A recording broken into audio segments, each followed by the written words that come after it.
Change होंगी, इसमें boundary conditions change हो जाएंगी, इसमें ये फर्क पड़ेगा, बाकी इसमें कोई डिफरेंस नहीं आना, बाकी सब कुछ सेम ही रहना। ठीक है, तो अब हम चलते हैं नेक्स्ट पे।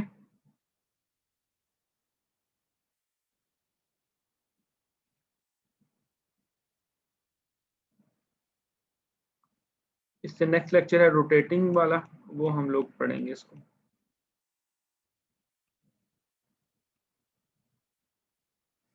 टू 2.12 ये हम लोग आज पढ़ेंगे। ये आर्टिकल थोड़ा सा डिफरेंट है प्रीवियस वन से, इसलिए हम इसको आज देखेंगे। इसमें हम लोग स्टडी करेंगे flow between two concentric rotating cylinder. अब इसमें ज्योमेट्री सेम वो हम वैसे ही लेंगे, टू कोएक्सियल सर्कुलर सिलेंडर्स हैं,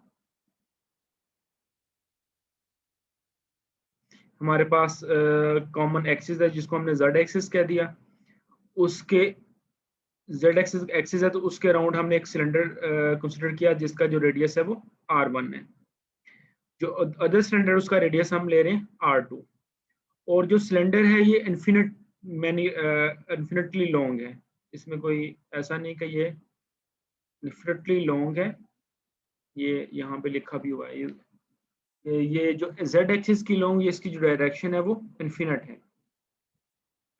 जो प्रीवियस आर्टिकल हमने पढ़ा था उसमें जो फ्लूइड फ्लो था वो अलोंग vz था।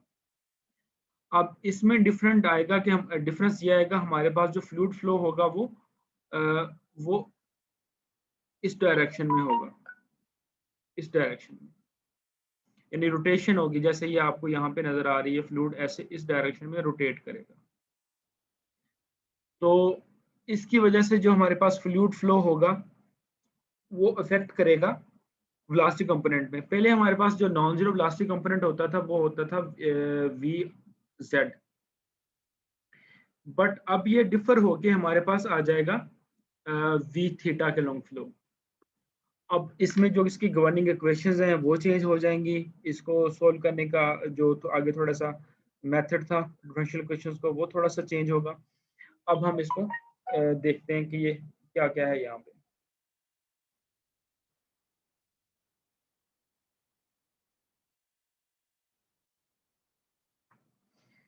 ठीक है, अब इसमें हम लोग फर्स्ट आपकी ज्योमेट्री समझ आ गई कि अब जो हमारे पास ये है, इसके बिटवीन हमारे पास फ्लूइड है इन दो सिलेंडर्स के बिटवीन, और इनर सिलेंडर के बिटवीन जो स्पेस है वो एम्प्टी है, और ये दोनों सिलेंडर हैं ये रोटेट कर रहे हैं, ये सिलेंडर रोटेट कर रहा है इस डायरेक्शन में ओमेगा 1 के साथ, और ये भी रोटेट कर रहा है ओमेगा 1 के साथ।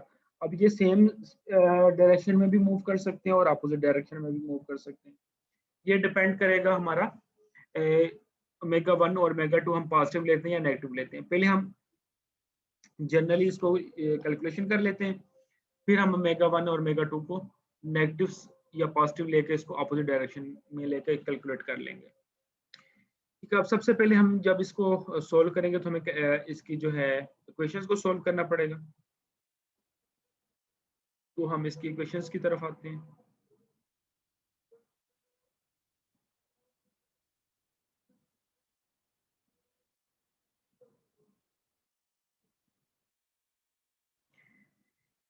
तो एक बात सबसे पहले जब हमने प्रॉब्लम सोल्व करते हैं तो प्रॉब्लम के लिए एक चीज हमारे पास जरूरी, जब वेलोसिटी है हमारे पास v इज इक्वल टू के थ्री कंपोनेंट्स हैं,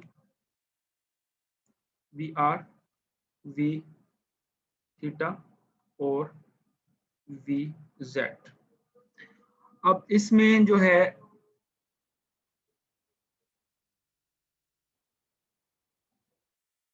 वी आर और वी जेड वो दोनों ही जीरो होंगे इस वाले केस में, और जो वी थीटा होगा इज नॉट जीरो, सिर्फ एक ही कंपोनेंट नॉन जीरो होगा। और नेक्स्ट हम ये चेक करेंगे, जो नेक्स्ट हमारी जो वेलोसिटी है या वी थीटा है किसका फंक्शन है, किस चीज पे डिपेंड कर रहा है। तो ये प्रीवियस की तरह ये हमारा सिर्फ r पे डिपेंड करेगा, डिस्टेंस फ्रॉम द ओरिजिन, ना तो ये z का फंक्शन होगा, जनरली ये फंक्शन होता है r theta z and time का। तो ये किसी का भी फंक्शन नहीं होगा एक्सेप्ट ना ही टी का, ना ही जेड का और ना ही थीटा का। ये सिर्फ डिपेंड करेगा आर के ऊपर। ठीक है, अब जस्ट हमारे पास सिंगल कंपोनेंट रह गया।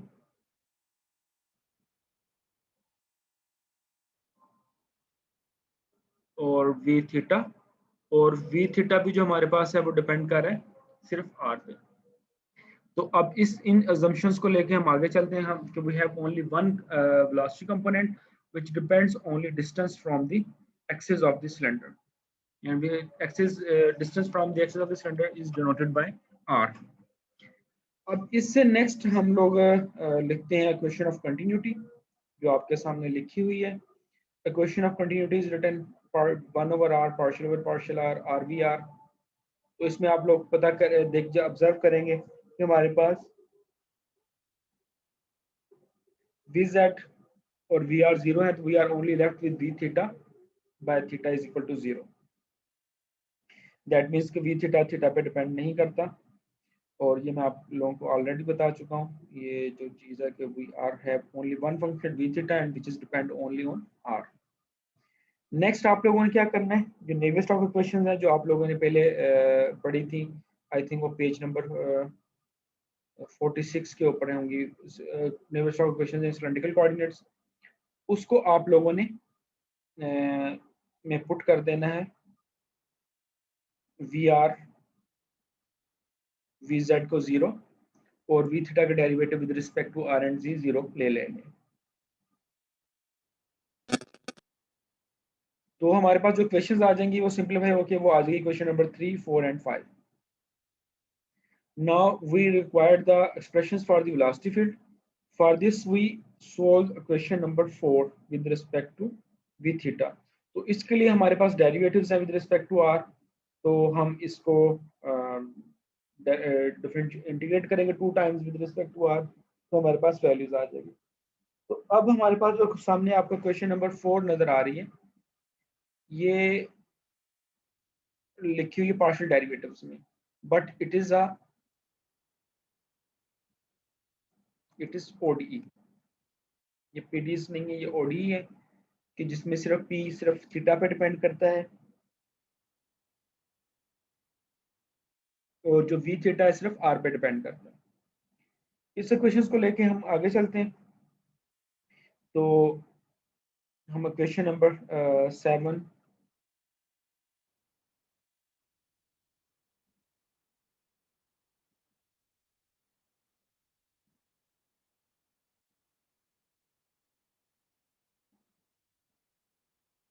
ठीक है, तो जो क्वेश्चन नंबर 6 है उसमें हम लोग ऑब्जर्व करें तो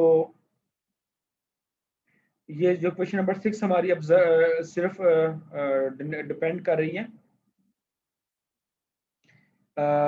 जो v theta function of r है। तो इससे हम ये रिजल्ट डिड्यूस कर सकते हैं, हमारा प्रेशर भी जो सिर्फ फंक्शन होगा आर का, वो थीटा का फंक्शन नहीं होगा।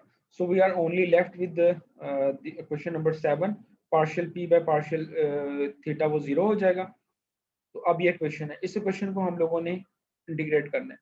इंटीग्रेट करने से पहले हम इसको जरा रीअरेंज कर लेते हैं। लास्ट टू टर्म्स हैं उसको हम लिख सकते हैं d by d r v theta by r, और देन अगर हम उसको इंटीग्रेट करेंगे d v theta by d r plus v theta by r is equal to 2a। अब यहाँ पे आपको जो 2 नजर आ रहा है 2a, ये आपकी मर्जी है, इसको 2 आप अभी लिखें या ना लिखें। तो वहां पे सिंप्लीफिकेशन के लिए यहाँ पे हम लोगों ने लिख लिया है। अगर आप यहाँ पे 2a लिख दें या a लिख दें, दोनों ही कांस्टेंट है, इससे कोई फर्क नहीं पड़ेगा हमें। तो आप a के साथ भी कंटिन्यू कर सकते हैं और 2a के साथ भी। नेक्स्ट फिर हम इसमें 1 ओवर आर कॉमन ले लेंगे, तो एग्जैक्ट डिफरेंशियल बन जाएगा आर बी थीटा का। गेन हम इसको इंटीग्रेट करते हैं,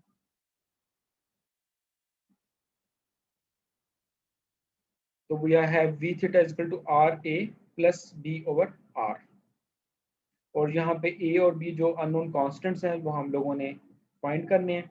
तो हमारे पास जो थी उसके लिए हमारे पास होनी चाहिए बाउंड्री कंडीशंस। बाउंड्री कंडीशंस यहाँ पे हमारे पास मेंशंस हैं कि जो हमारा इनर सिलेंडर है वो रोटेट कर रहा है with angular velocity omega 1,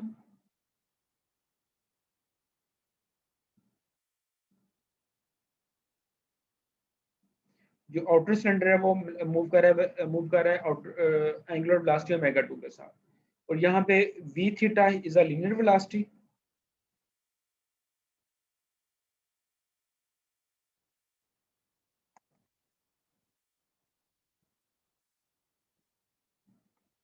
and omega 1 is angular velocity.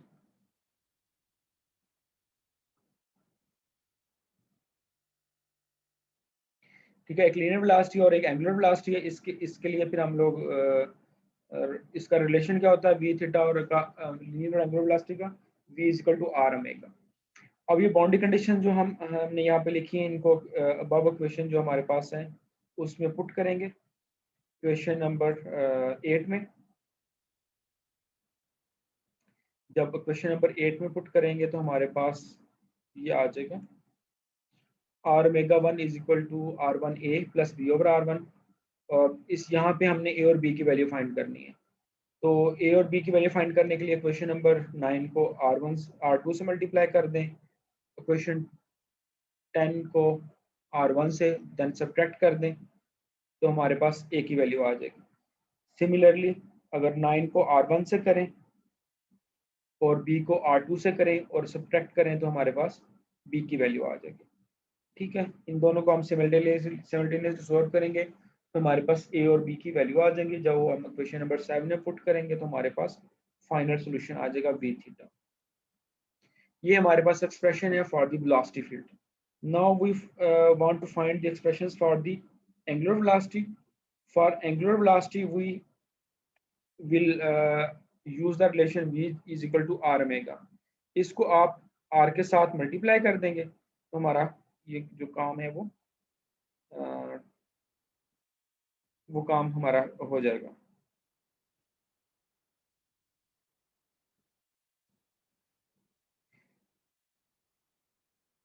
ठीक है, अब ये जो है एक्सप्रेशंस आ गए v थीटा r ओमेगा, इसको जस्ट आपने r से मल्टीप्लाई किया और r से और साथ में सिंप्लीफाई किया।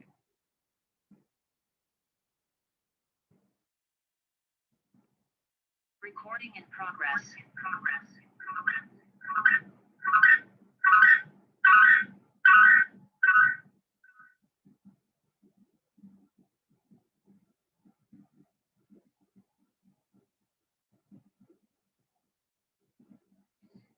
ठीक, अब जो नेक्स्ट है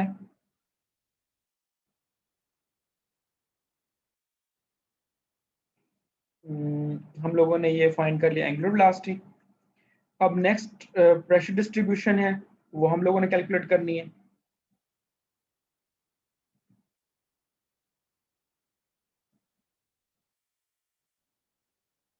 प्रेशर डिस्ट्रीब्यूशन अब इसमें जो है इसको बाद में हम लोग कर लेते हैं, तो उससे पहले हम लोग अदर जो कैलकुलेशंस हैं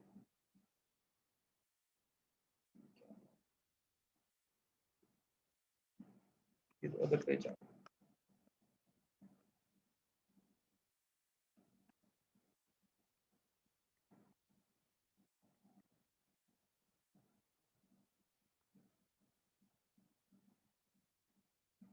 मैक्सिमम वेलोसिटी मिनिमम वेलोसिटी ये कैलकुलेट कर लेते हैं। तो मैक्सिमम वेलोसिटी के लिए हम v थीटा का डेरिवेटिव लेंगे विद रिस्पेक्ट टू r, तो उसको हम जीरो को इक्वेट करेंगे तो हमारे पास r की वैल्यू आ जाएगी ये वाली, ये this value is the point of maximum value of velocity. अब ये डिपेंड करेगा कि ये जो r की वैल्यू है ये ओमेगा 1 और ओमेगा 2 पे। इसके लिए हमारे पास 3 पॉसिबिलिटीज आ जाएंगी। Number 1, omega 2 is greater than omega 1, number 2, omega 1 is greater than omega 2, और नंबर 3 हो सकता है कि ओमेगा 1 और ओमेगा 2 दोनों सेम हो जाए। तो सबसे फर्स्ट पॉसिबिलिटी में हम लोग आते हैं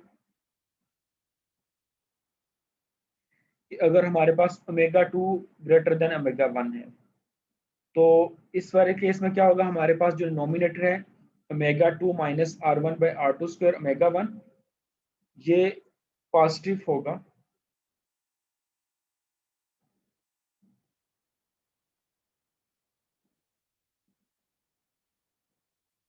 तो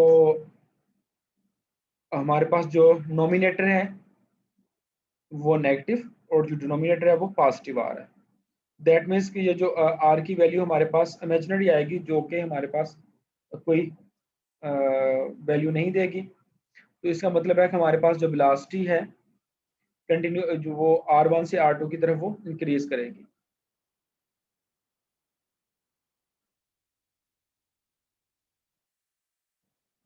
ठीक है, नंबर 1 केस हो गया।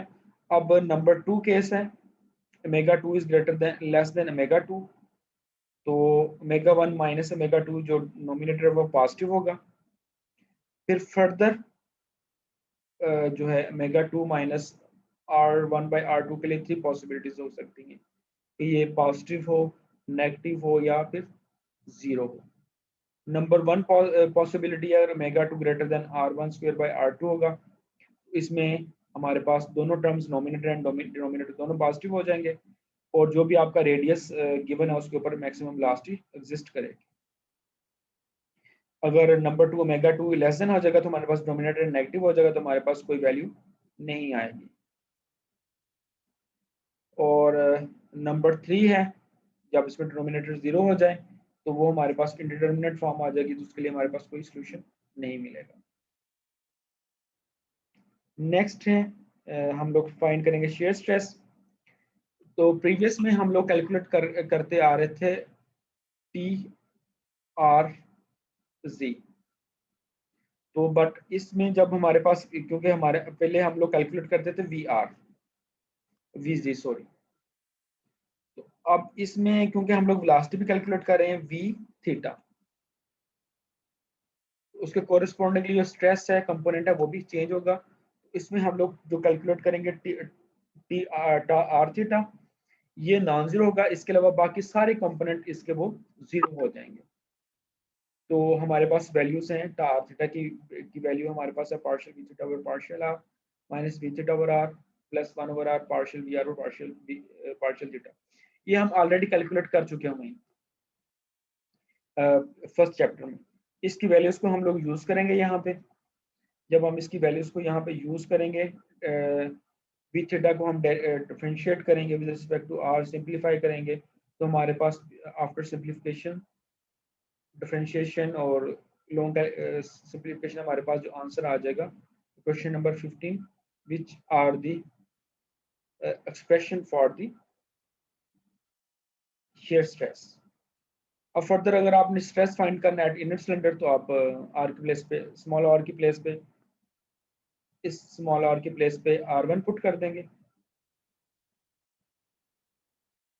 अगर R2 पे फाइंड करना है तो आप इसको R की प्लेस पे R2 पुट कर देंगे। टार्क अगर आप लोग करना चाहें कैलकुलेट तो वो भी कर लें, बल्कि टार्क आप लोगों ने खुद ही कैलकुलेट कर लेना है। तो हमारे पास टार्क का फार्मूला होता है फोर्स मल्टीप्लाई बाय रेडियस। तो आप लोगों ने स्ट्रेस हमारे पास है, स्ट्रेस से फोर्स कैलकुलेट कर लेनी है और फिर फोर्स से टार्क कैलकुलेट कर लेनी है। ये आप लोगों ने खुद ही कैलकुलेट करना है। दो चीज़ें इसमें आप लोगों ने देखनी है, आपके सिलेबस का पार्ट है, एक आपका टार्क और सेकंड प्रेशर। प्रेशर को हम अभी डिस्कस कर लेते हैं।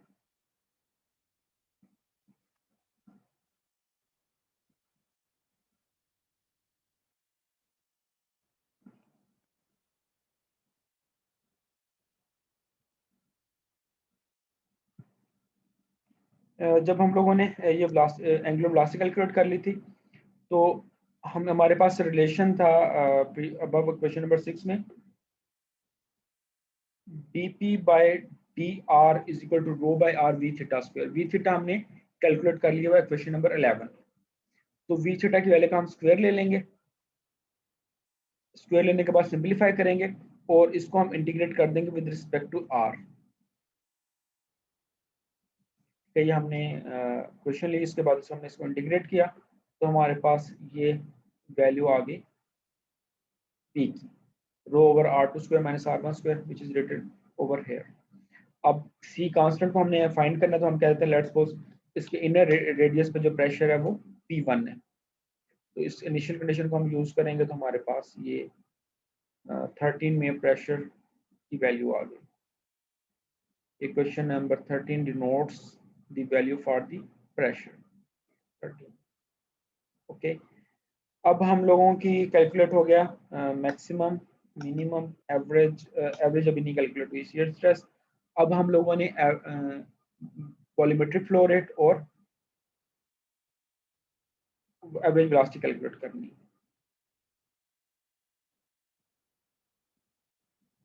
आई थिंक वो शायद इस चैप्टर में कैलकुलेट ना की, तो चेक कर लेते, नहीं की हुई। तो ये कल आप लोगों ने मुझे बताना है, बल्कि कल तो हमारा लेक्चर नहीं है, मंडे वाले दिन। यहाँ पे इस लेक्चर के अंदर इन लोगों ने बुक में वॉल्यूमेट्रिक फ्लो रेट और एवरेज वेलोसिटी कैलकुलेट नहीं की गई। क्यों नहीं की गई, इसकी क्या रीज़न है? अगर हो सकती है तो आप लोगों ने कैलकुलेट करके मुझे बताना है। कैलकुलेट करनी है, अगर नहीं हो सकती तो रीज़न बतानी है क्यों नहीं कैलकुलेट हो सकती, क्या रीज़न है, क्या वजह, तो इसकी रीज़न आप लोग मुझे बताएं। हमारा लेक्चर एंड हुआ, ये इससे नेक्स्ट हम लोग नेक्स्ट लेक्चर में पढ़ेंगे। इसमें आपका कोई क्वेश्चन है जो आज हमने पढ़ा या प्रीवियस लेक्चर में पढ़ा, तो आप लोग मुझसे पूछ सकते हैं। Any question?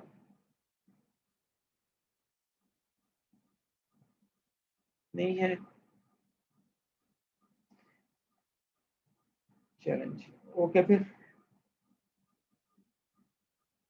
अल्लाह हाफिज।